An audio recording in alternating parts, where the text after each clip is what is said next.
So, since we last spoke, shocking new data release just shows that social media peaked in 2022 and it's been gradually declining ever since. We witnessed history after a 22-year-old inventor ran the world's first muscle car off of fuel he converted from plastic waste. Japan is about to elect their first female prime minister in history. Bad Bunny is causing a major NFL boycott, and holidays in China are absolutely terrifying. All that and so much more. Subscribe to the channel if ya give it up for this bloody Spooktember studio. Woo! All the Empress is doing. Now, I have hurt my back, so I cannot do any whipping, and this one's like majorly hurt. So let's stop the yapping and let's get cracking.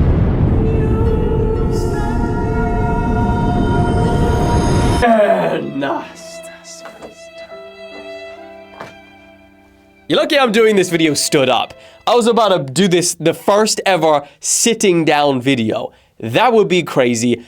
And I didn't. And I still got a whip in. So you're welcome. Okay, let's kick today off with a story that absolutely shocked me. I mean, no one is really talking about it, perhaps because no one's really noticed, but social media usage actually peaked in 2022 and it's been steadily declining ever since. And the thing is, I was actually planning to talk today about the Sora app and how over the past couple of days, all of these huge creators, I'm talking Mr. Beast, Casey Neistat, they've all been talking about how scary the future of content creation is and social media because of it. But in the research for that, I stumbled across this. Now, big credit to the Financial Times for doing this analysis, but as you can see from these charts, every single age range has seen a decrease in time spent on social media. Surprisingly, with the age range 16 to 24 being the most pronounced. They've decreased the most. In fact, the only age group that hasn't seen a significant drop is the age category of 55 to 64, which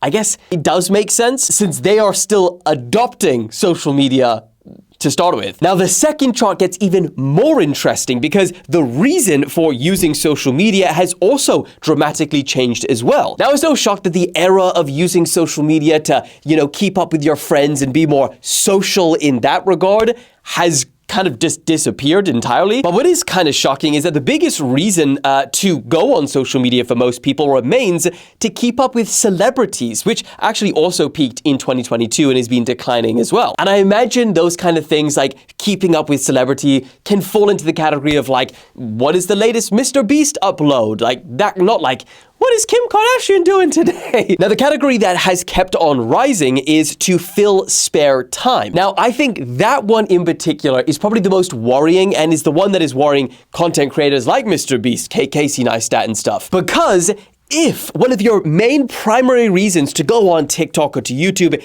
is just to fill spare time, you're much less concerned about watching an amazing work of art made by a master filmmaker. You're kind of just there to get a couple hits of dopamine, to have a few chuckles, and then just get back to what you were doing. I mean, it's like a not that deep. It's not that deep, bro, kind of scroll. And I think that's the difference between mindful scrolling and mindless scrolling. And as we can see by the data, mindless scrolling is on the rise. Then there is the most fascinating chart of all, in my opinion. As you can see, the global average of time spent on social media is decreasing. And the exact same you can see in Asia and Europe. But the only region that is actually bucking this global trend is North America. You guys over there, you're still climbing somehow when the entire other world is going down. In fact, by 2024, Americans' usage actually reached levels 15% higher than Europe. So the big question is why? Why is social media technically dying right now? And even more bizarrely, why is that exacerbated for younger people? Now, there's a lot of answers to that question. There's not just one. But if I were to throw my little 2 cents in the wishing well here, I feel like this is evidence that we're starting to see a distinction being made between good content and content that you can't stop watching, because there is a difference. And the difference is that's what determines how you feel after you get off the app. It's kind of like the difference in feeling you get after you binge eat unhealthy food out of addiction versus eating an unhealthy meal on the weekend because you know you've earned it. But the problem is the algorithms that run social media massively blur the lines between what's good content and addictive content. I mean, that's literally brain rot content, isn't it? I mean, no one's gonna say that brain rot content slop is good, but it's also very popular and addictive. But the problem is because the social media algorithms prioritize watch time, this in turn forces content creators to make content that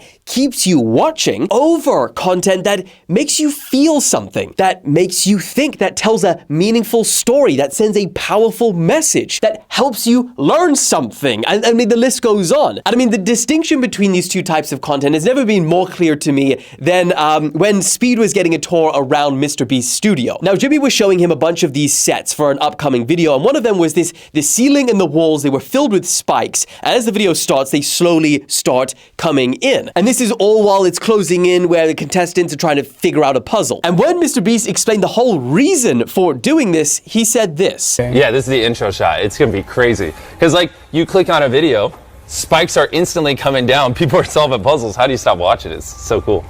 Right. Yeah. Classic. Yeah. Classic Mr. B. And when I heard that, it just suddenly hit me all of a sudden. It was like his main thing was, how do you keep people watching once they're on? Not what amazing story or, video do I want to create? And I'm not saying that Mr. Beast content isn't good. You guys know I glaze Mr. Beast a lot. But I think a lot of people are questioning the future of social media, especially right now when apps like Sora are just flooding the internet with this crazy content that we're all like, what the hell? Park now! I'm sorry, officer. I just... Don't move! Latch is locked! Open it right now! Stop the clock! He's still southbound, weaving through traffic, 88 miles an hour. Out of the way! Mamma mia! I think it's going to start to matter a lot more about how people feel when watching the content rather than just people watching the content. And I think if it's just addictive watching because you can't stop, then you're going to see trends like this continue. Anyway, sorry, I should probably cut this one off sooner rather than later. This is supposed to be a Monday rapid fire. Just passionate about the subject. Moving on. But talking about good content, guys, over the weekend, we may have just witnessed history. So on Saturday, 22-year-old inventor Julian Brown ran the first ever muscle car on PLASTOLINE, not gasoline. PLASTOLINE is his 110 octane gasoline that he converted from plastic waste. Now, as you can see from his live stream that he did in Atlanta, he turned the car on to show the crowds watching. I think there was like up to 1,000 people there, that there was no fuel inside. And sure enough, it couldn't start. Then he proceeded to fill it with a canister of PLASTOLINE, press the button, and boy, it started, and the rest is history. Now, to be clear to everyone that I know is rushing into the comments right now, Julian Brown didn't invent pyrolysis. Converting plastic to fuel is a well-established process that has been around for decades. But what Julian Brown did invent is the world's first ever continuous solar microwave pyrolysis reactor. That is a world's first. And this reactor fundamentally changes how renewable and expensive this process of pyrolysis is. And what needs to be stressed even more than just that is that he did all of this without the backing of large corporations, and he was able to do this all by himself in the backyard with a box of scraps. With a box of scraps! Now, he says that the reason for doing all of this is to send a message to the world that people are no longer gonna wait for big corporations or big government to do what needs to be done. We are done. It does not matter. We're not gonna wait on some big corporation, some big government to do what needs to be done. If we need to do it ourselves, we will do it ourselves because this is our world. In fact, in May, he got his plastic diesel scientifically tested and it passed with flying colors. In fact, the lab even said that Julian's diesel released better emissions than regular diesel. I thought it was surprisingly well distilled. I thought it was surprisingly clean as well for plastic.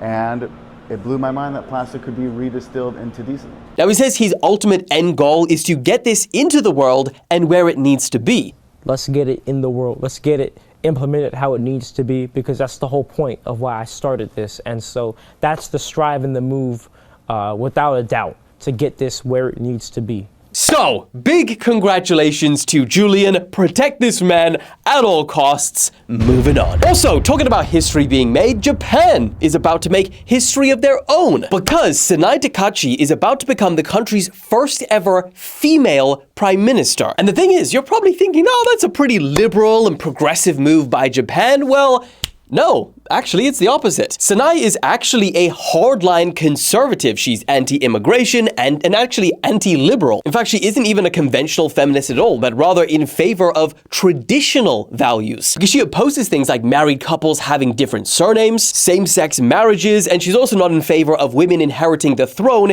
in Japan's royal family. Japan's ruling party, which is ironically called the Liberal Democratic Party, they elected her as their next leader, and that's a move to actually attract more conservative voters. And while she hasn't been technically voted in as prime minister yet, her party is the biggest in Japan's more powerful lower chamber, meaning she's by far in the lead to be elected when lawmakers make a vote later this month. But why this is so significant is because, I mean, kind of like we're seeing all over the world right now, political parties in Japan are now also leaning more to the right to secure the votes and the power that is needed to be in government. And it just highlights how so many countries are leaning more to conservative values and conservative politics right now. But the question is, what do you guys think? Is she what Japan needs right now, or the complete opposite? Let me know your thoughts. Moving on. Also, staying in Asia, I don't know if you guys have seen this, but oh my lord, China holidays are terrifying. Now, the country is currently having their Golden Week national holiday, which spans a massive 8 days. But when your country has a light population of 1.4 billion people and they're all trying to travel across the country for a little holiday, you get absolute chaos. I mean, look at that.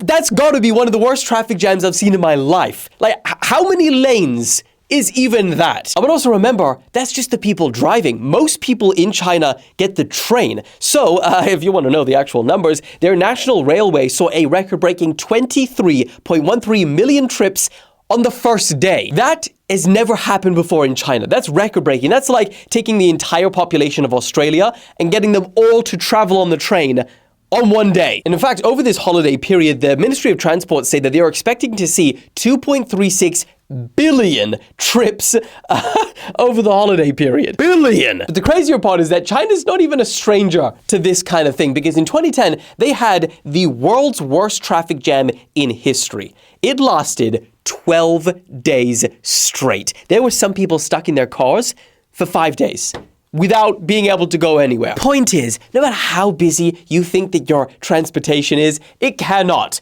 be China busy.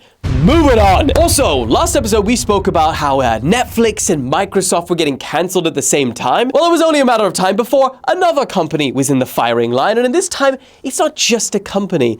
It's kind of an entire sport. Thousands of people are now trying to boycott the NFL. I guess that's kind of a company, but also a sport, because of an announcement that they made that Bad Bunny will be performing the halftime show at the Super Bowl. Which, hearing that, you might think, why are they trying to cancel them for that? Isn't he like the or one of the most listened to artists in the world right now? Yeah, he is, but you'll be very unsurprised to hear it's about politics, because of course it is. Now, you may or may not know that Bad Bunny has been a longtime critic of Trump, and he actually recently canceled his shows in the US in response to the ICE raids. Now, that pissed a lot of people off. But then, despite that, he accepts the offer to do the halftime Super Bowl show, which many people call as like a culturally American event. And then, just to add the icing on top of the angry cake, his songs will be exclusively in Spanish, not English. In fact, even the US Homeland Security Secretary Kristi Noem commented on the decision by saying that the NFL are weak and that they will not be able to sleep at night. And that also that ICE enforcement will be at the Super Bowl, and in her own words,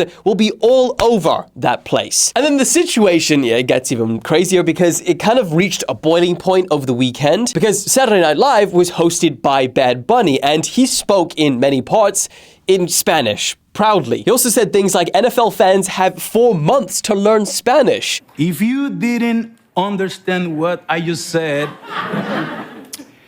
you have 4 months to learn. and that everyone is happy about this decision, that he will perform, even Fox News. And then he proceeded to cut a clip of Fox News saying some very positive things about him. And I think everyone is happy about it, even Fox News. Bad Bunny is my favorite musician, and he should be the next president. Now, as you can imagine, the backlash for this was huge online. People started posting things like, "Stop watching the NFL. Hey NFL, Bad Bunny purposefully insults the fan base that made you incredibly wealthy. I promise there is a line, and if you push over it, will mobilize the right against you, and you won't recover for a long time." They're even calling Bad Bunny a racist, saying, "Dump this racist asshole." And the thing is, these posts have been getting thousands of reposts and millions of interactions. But then, on the other end, I think it's worth noting that Bad Bunny is an American citizen. Puerto Rico, where he was born, is American. It's American territory. So those who support him are arguing that Spanish is clearly part of American culture, and that this is all just an attempt to marginalize the Latin American community in the country. So the big question is, what do the NFL do from here? Will they fold under the pressure and tell Bad Bunny, actually, no, you can't do the halftime Super Bowl? Or will they stick to their metaphorical guns? You got to emphasize that when you're speaking about America. Anyway, I think that wraps today's video. I hope you guys had a fantastic weekend. I hope you guys enjoy the spook season. It's not 100% yet, but it's getting there. Anyway, I am off to record a Page Bros video talking about 2 weeks later, it was the iPhone 17 worth it? Am I sticking to my iPhone 17 or am I switching back to Android? So, better rush off. Love you guys. See you on Wednesday.